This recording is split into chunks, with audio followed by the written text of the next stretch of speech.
Hello fellow YouTubers, today I'm going to be showing you how to plastic weld with the plastic welding tool that they actually sell. I bought mine on Amazon. It's a 50-watt one.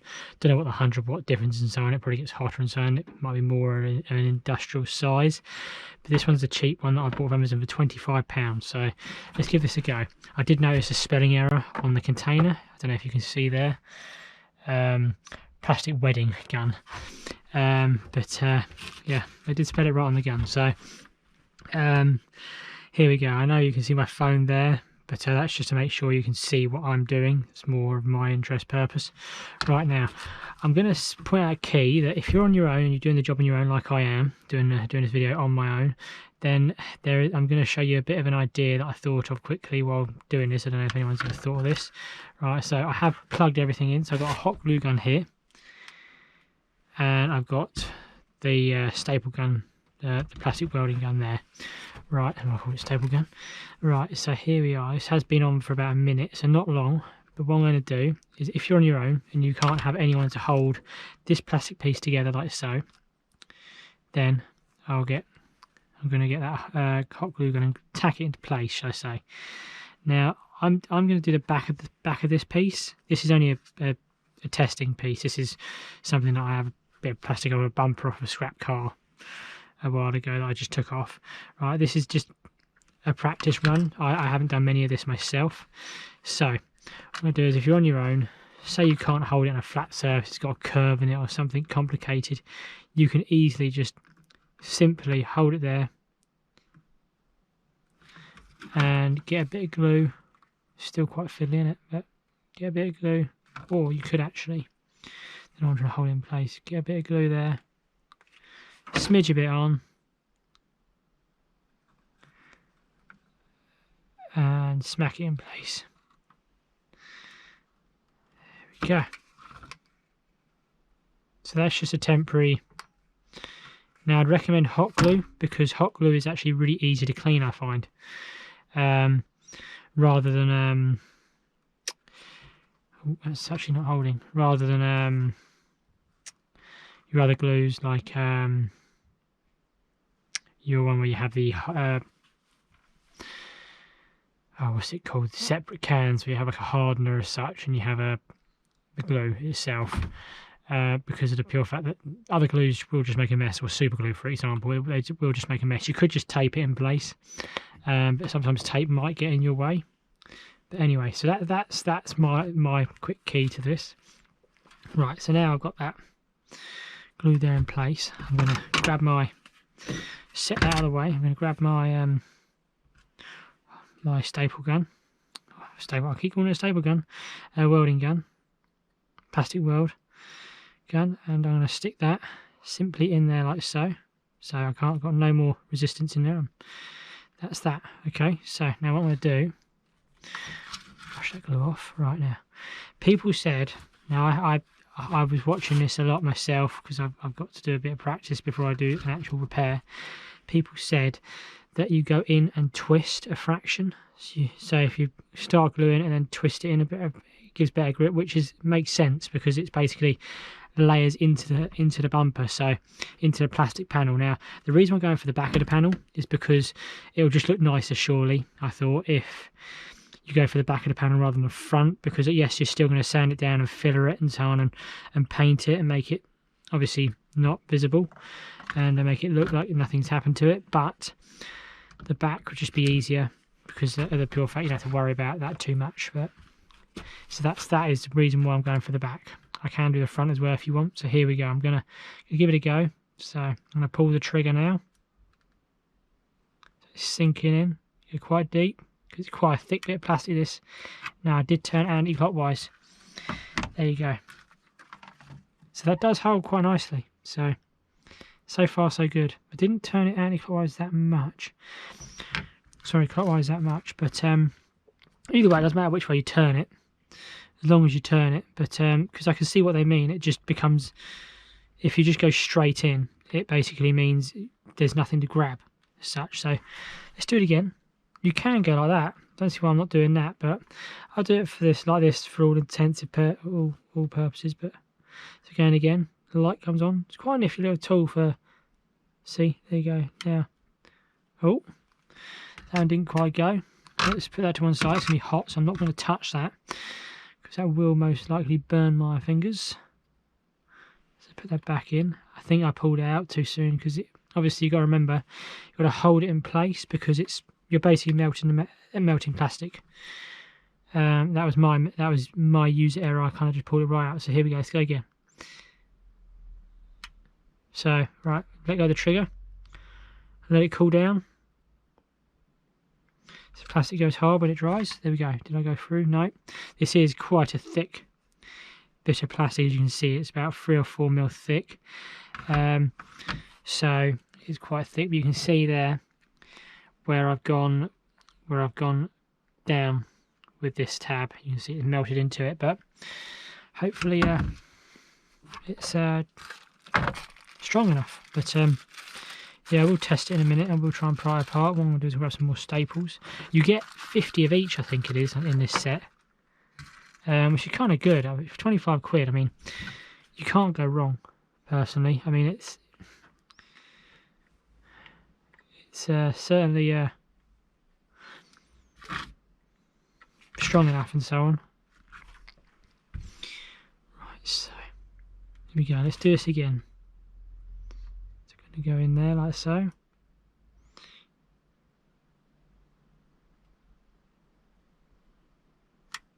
Right, now you got to try not to push too hard because if you go too deep, it'll obviously come out the other side and then you just leave a nice little hole in your work.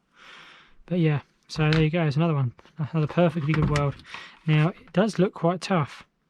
There is a bit of a hairline. I did cut this, so obviously it's not an actual crack. It's more of a cut. I cut it with a grinder and I smoothed it off, smoothed the edges off. It's just a demonstration purpose, but yeah, so it's quite tough. You see me jimmying that apart, like trying to jimmy it apart. Considering it's still hot, it's quite tough, so I'm going to try and do it at a different angle. Let's grab one that's not knotted together. This is quite a flat surface, so it's quite an easy one to do. Just bear that in mind. So should we do it there? So should we do it in line with the crack this time, yeah? Let's give it a go.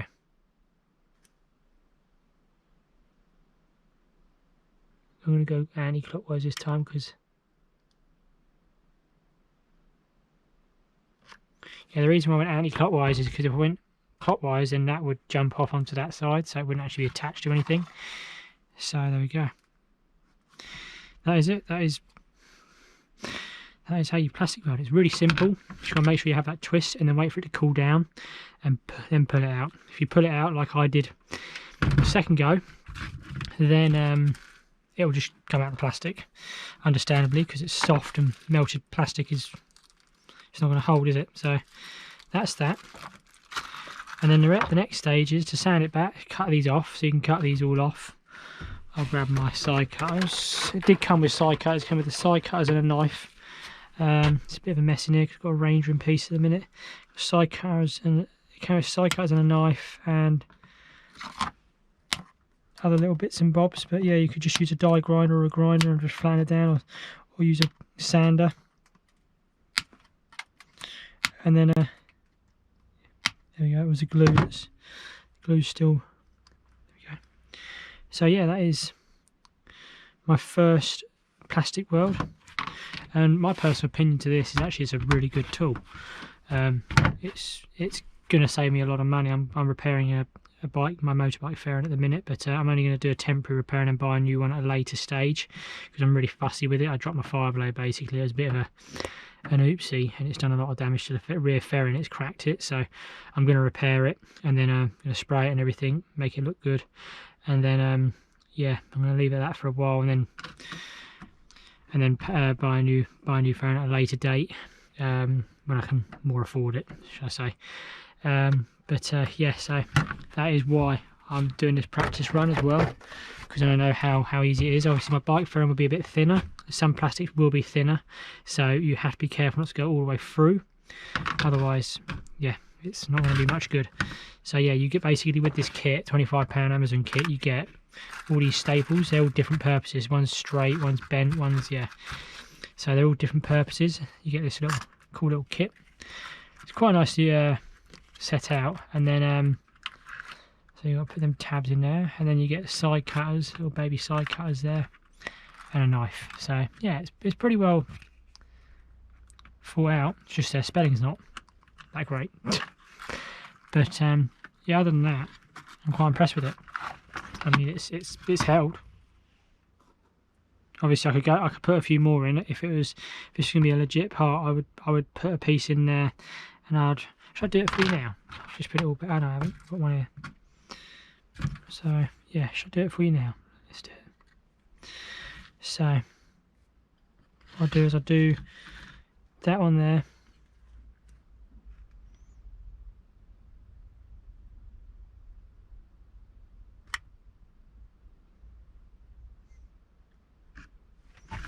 Just another one. They're really hard to see, these staples. Right, okay.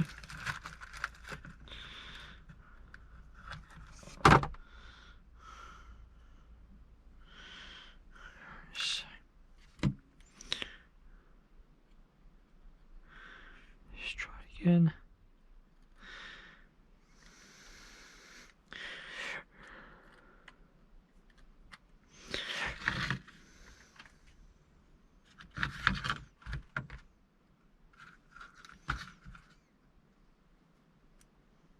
I'm partly going to glue as well with this one because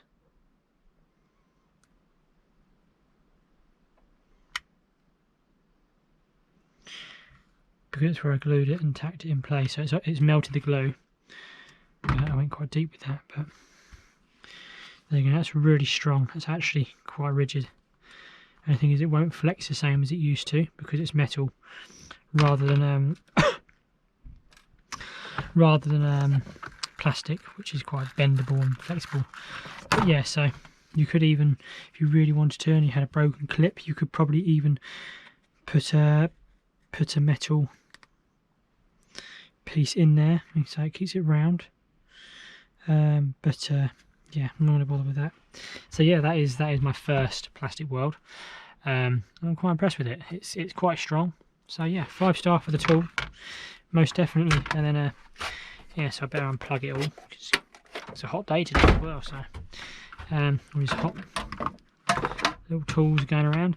So yeah, that is it. That is how you pretty much plastic weld. So you're basically going to cut these back, and if it was on the face of that, you'd sand it back. I still got to sand it back, obviously, fill the crack in with filler. Obviously it'd be a bit more close, you can actually see a gap, but if I was actually doing this as a repair, I'd try and get it as close as I can with minimal gap.